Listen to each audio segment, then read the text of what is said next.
Good evening. The nationwide lockdown that was to end on Tuesday is now going to be extended by another 2 weeks, as indicated by the PM and chief ministers of various states.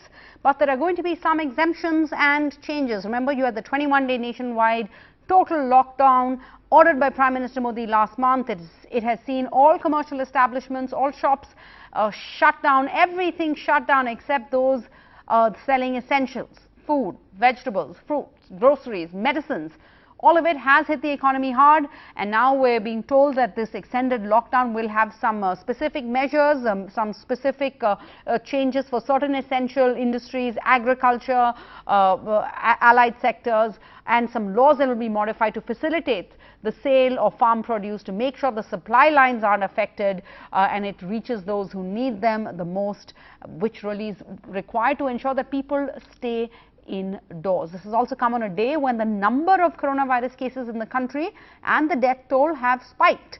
So we now have 239 people killed in India. There are 40 new deaths reported in the last 24 hours. The total number of coronavirus positive cases now stands at 7,000, I beg your pardon, 447 cases. So this is going to stay. Nobody said it was going away anytime soon, but the lockdown certainly extended by another 2 weeks. So I'm sure we all have a lot of questions about how we can protect ourselves and our family members over the next 2 weeks, especially since this nationwide lockdown there are going to be certain exemptions for certain sectors. What does that mean, since it's not a total lockdown? What do we need to do to ensure that we are safe over the next 2 weeks at least? And we have the best in the business. We have doctors on the show who are here to answer your questions, your queries, your worries, your fears, to dispel any myths that may be doing the rounds there.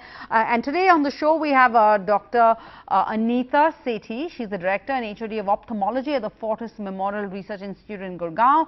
We also have Dr. Monica Mahajan, Director of Internal Medicine at Max Healthcare. So Dr. Anita Sethi, before I come to you for generic questions, you're an ophthalmologist, so that leads me to ask, the common sense question is that we're always being told don't touch your face, which is very hard for most of us to do. We're constantly fixing your hair and things like that. What about the eyes? I haven't heard anything about not touching your eyes when we talk about not touching your other, like ENT and your face. Yeah, so the virus enters through the mouth and the nose mostly, but it can enter from the eyes as well. So really, it's don't touch mouth, eyes and nose. No part of your face should be touched, because it's very easy to spread from one part of the face to another. It's interesting to know that one of the earliest doctors to come up, to tell the government that this disease exists, was an ophthalmologist, Dr. Lee, in China, and he unfortunately died.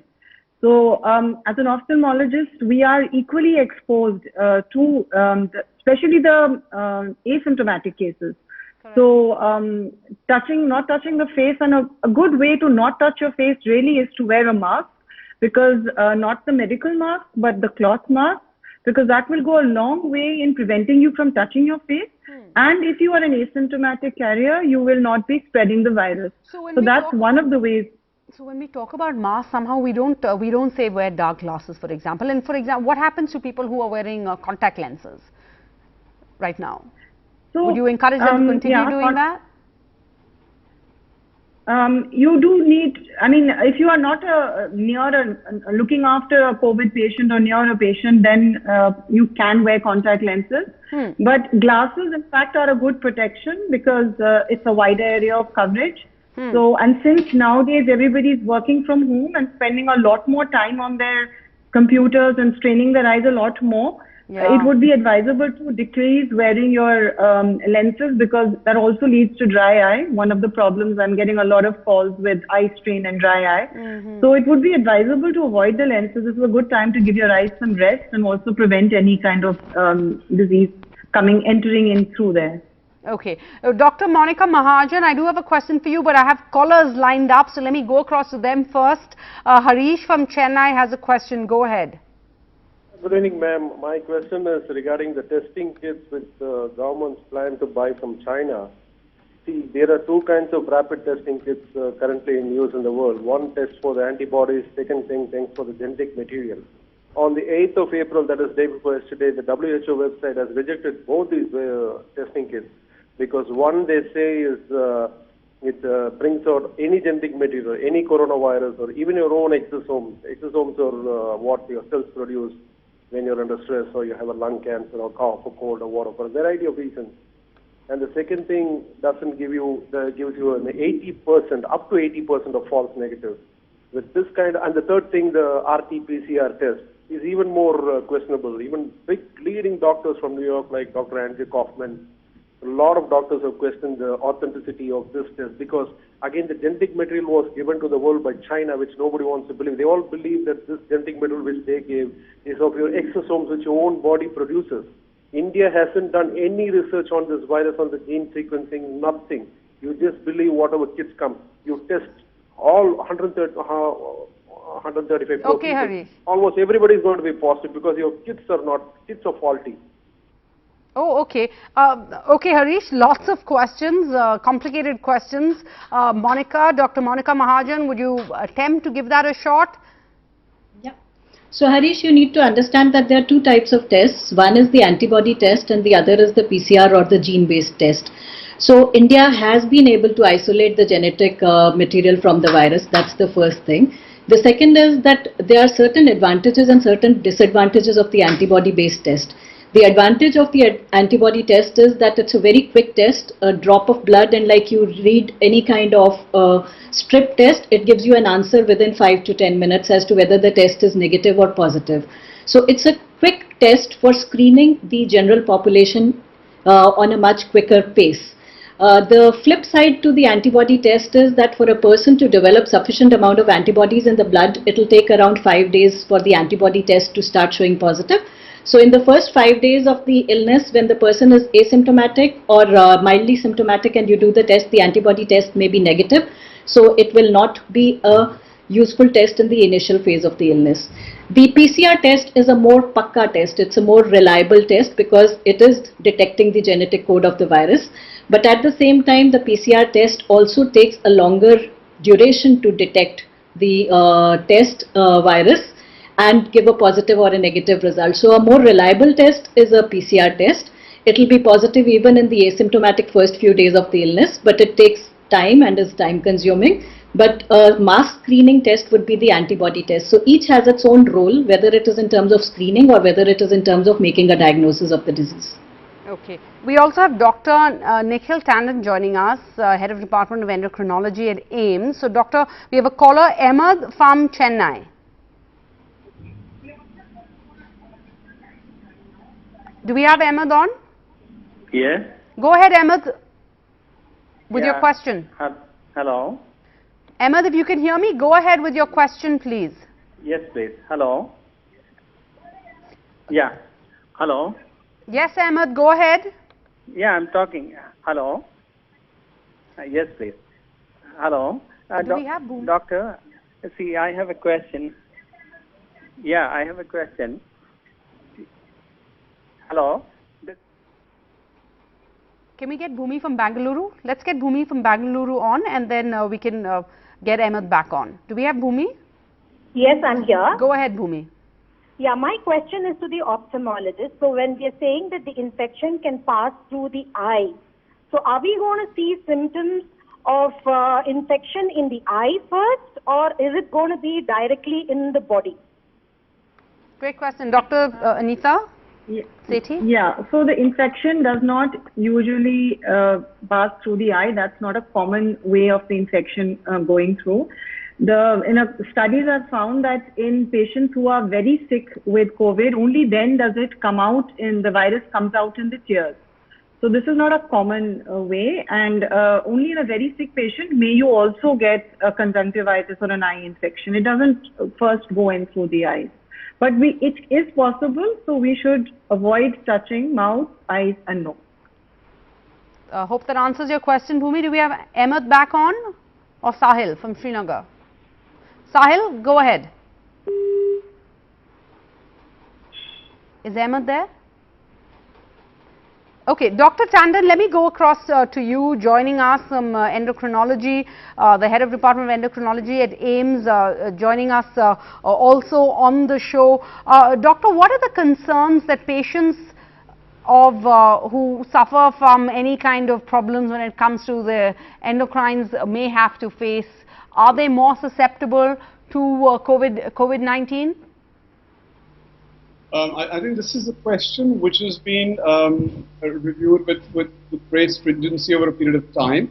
And I think this needs an answer in two parts. A, is an individual with diabetes more likely to get the disease?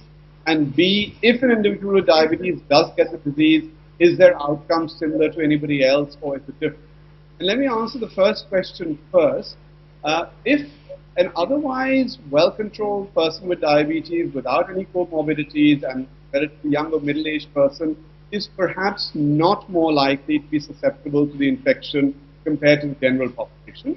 Obviously, an older individual with comorbidities, sugars not being very well controlled, will be at higher risk for acquiring this infection. We know that in people with diabetes who are not well controlled, they are prone to a range of infections. That's the answer to the first.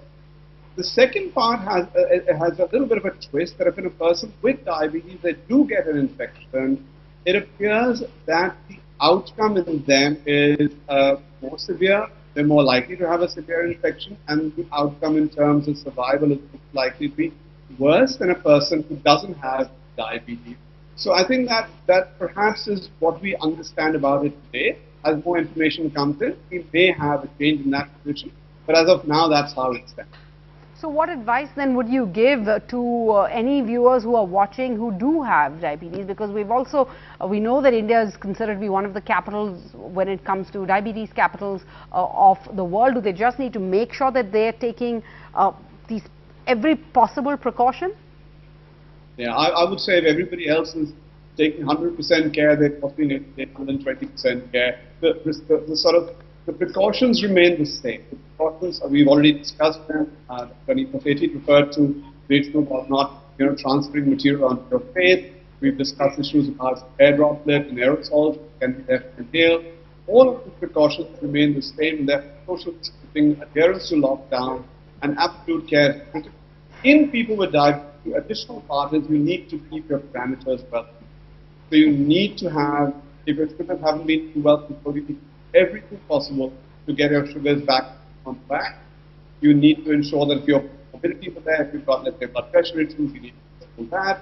So you really need to look after yourself so much better than you can. And what we're often told that diabetes, those who are diabetic, need to make sure they're getting some exercise, that they're walking regularly. How does one balance? I mean, what advice would you give? Because you're between the devil and the deep sea here. Right. So I would still enforce the recommendation for lockdown because you don't know what bug you might pick up when you go out of the house. So really, I mean, people should stay indoors and devise methods of actually exercising while they're confined to the house. I realize it's easier said than done, but I'm sure there are, as kids we used to do physical education, standing in one line, you can do jogging, you can do, if you have a cycle or a treadmill at home, you can do one of those, you can try yoga, but you really need to do this on a regular basis and you really need to avoid getting out. And prioritize staying in over that, but it could be at least another 2 weeks that one may have to come up with these backups for now. We have Sahil from Srinagar. Go ahead with your question, Sahil. Good afternoon. Actually, I'm a patient of urticaria with anaphylaxis history, and right now I'm on immunosuppressants, cyclosporine. I want to know, ma'am, am I at high risk of catching the infections on the daily basis? And what should I need to do to boost my immunity? Okay, that's a question that everybody is asking, and I know for a fact it's not something you can do overnight, but Dr. Monica, Dr. Mahajan, if you could answer that question.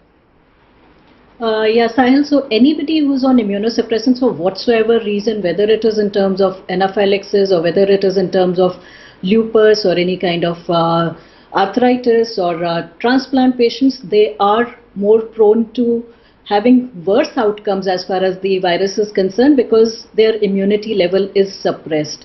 So you have to be extra cautious in terms of maintaining distance, in terms of hand hygiene and all the other precautions that the general public is following 100%, I think you should be following 200% just to make sure that you are not catching the virus or coming in contact with anybody who has the virus being positive.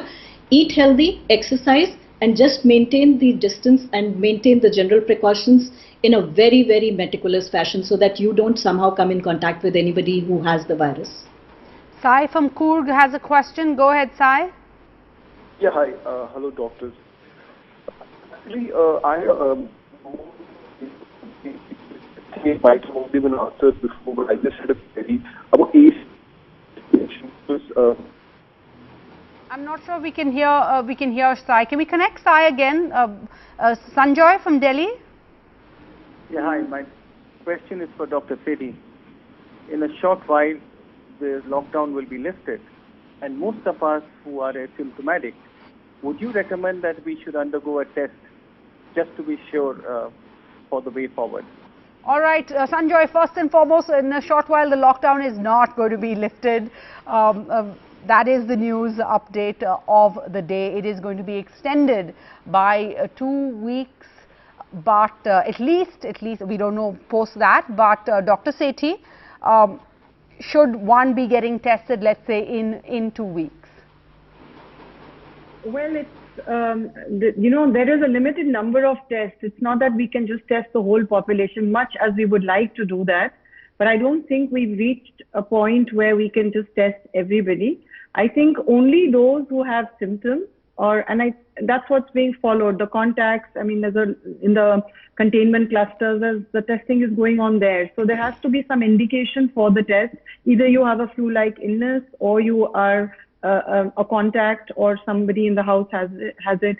So we can't just get tested, but we do need to, even when the lockdown is lifted, and that's the most dangerous part, because we need to continue these precautions. This disease is not going anywhere for the next 3 to 6 months. We just have to, this has to be a part of life. So we have to continue social distancing as much as we can. We have to have our hand hygiene. And I feel that reusable cloth masks for the general population is a good adjunct. It's not a replacement. It's an adjunct, and it's a extra precaution. Some things should be here to stay. Certainly, like spitting, that Indians are well known for, that we do a lot. All of that needs to cease. Wearing of masks. And I also want to just reiterate what Dr. Sethi has said, that there are few tests going around. Let's not overwhelm the system. Let's leave the tests for those who really truly need them right now. The rest of us can continue to stay at home if possible. Let's quickly get in more callers. Ahmed from Chennai, should we give him another shot? Ahmed. Yes, doctor. Hello, my question is, what is the exact treatment for COVID-19? Because there's a lot of paranoia amongst people, because some say it is just like flu, flu, you need to take rest, you need to drink a lot of boiled water, and and hydroxychloroquine is the medicine which has been prescribed, or rather going to be prescribed by, the United States or so, along with azithrol. My question is exactly what is the treatment we are currently undertaking in India? All right, Ahmed, I'm glad we persisted in getting your question on the air. Dr. Tandon. I think it's a fair question, and I think there's a lot of uncertainty, but let's put this in perspective. This is a disease which is known to mankind for 3 months, right? Or 4 months at best. I don't think we really have evidence-based therapy with us today. There are lots of proposed therapies. You mentioned a couple of them. But there are no data at this point of time for anybody to make a standard recommendation for any of these treatments. And therefore, definitely nobody should be trying, self-therapy with any of these medicines. Doctors will need to take a decision based on the clinical situation of the patient. Primarily in mild or asymptomatic disease, you really need to do nothing, absolutely nothing. There will be a time when you may have some reduced ventilatory capacity, you may need to be on oxygen, but that's the time when people will try a variety of medicines for want of specific evidence for any one of them more than the other. saying that, I think in a month or two we should have more results from a set of trials which are being conducted as we speak, and hopefully we should have more clarity on that. Till then, we'll have to do a case-by-case recommendation based on the clinical scenario. Let me put hydroxychloroquine also in perspective. I know it's been said on several fora by both medical personnel and non-medical personnel, but clearly the evidence today remains in balance, and I think a blanket recommendation may not be something that would be advisable at this point in time. Okay, I think we have a minute left, but I want to ask a question that I know many have been asking me. We've now been under quarantine for 16 days. And the quarantine period is 14. Now, given that, and now we know it's going to be extended by another 2 weeks, many people haven't been seeing your parents, for example, other dear loved ones, because we've all been keeping ourselves isolated. But if, let me ask this question to our doctors, Dr. Monica Mahajan, to you first. If one has been in isolation and you know that somebody else, maybe your parents who live close by, have been in isolation, would it be, can you have a, you know, I'm not sure what the word is for it, like quarantine buddy? Like, could you expand your circle a little bit? Is that advisable or not at all still? Perhaps even seeing parents who you haven't in the past 2 weeks? Because they've also been under quarantine for 16 days. So, Sarah, even if you've been in quarantine for the last 14 days, but there would be times when people would have visited your house, whether to drop in groceries or whether to drop in any other stuff to the house, or you may have visited the grocery stores on your own. So we know very little about the virus. Hypothetically, we are saying that the incubation period of the virus is anywhere from 1 to 14 days. But there are cases where the virus has been positive for a much longer period of time, even 31 days or even for a few months together in Wuhan, some cases. So if we say that 14 days is the cutoff period, we are not 100% sure about it. And as far as visiting parents are concerned, they are elderly, they are more prone, they are more vulnerable as far as this virus is concerned. So I would still say that go on for a virtual meeting with your parents.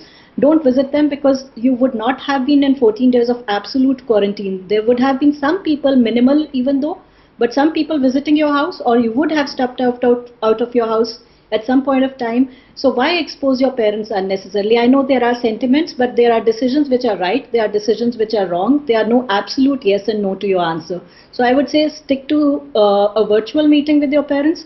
As of now, don't break the lockdown and don't unnecessarily put them into a higher risk, because they are elderly. You should stay away from them as much as possible. If it's a real emergency, then visit them, otherwise no.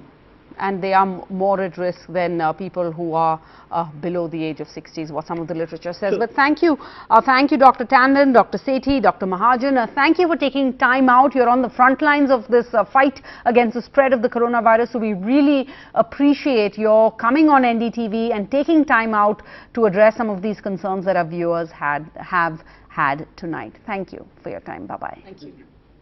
Thank you.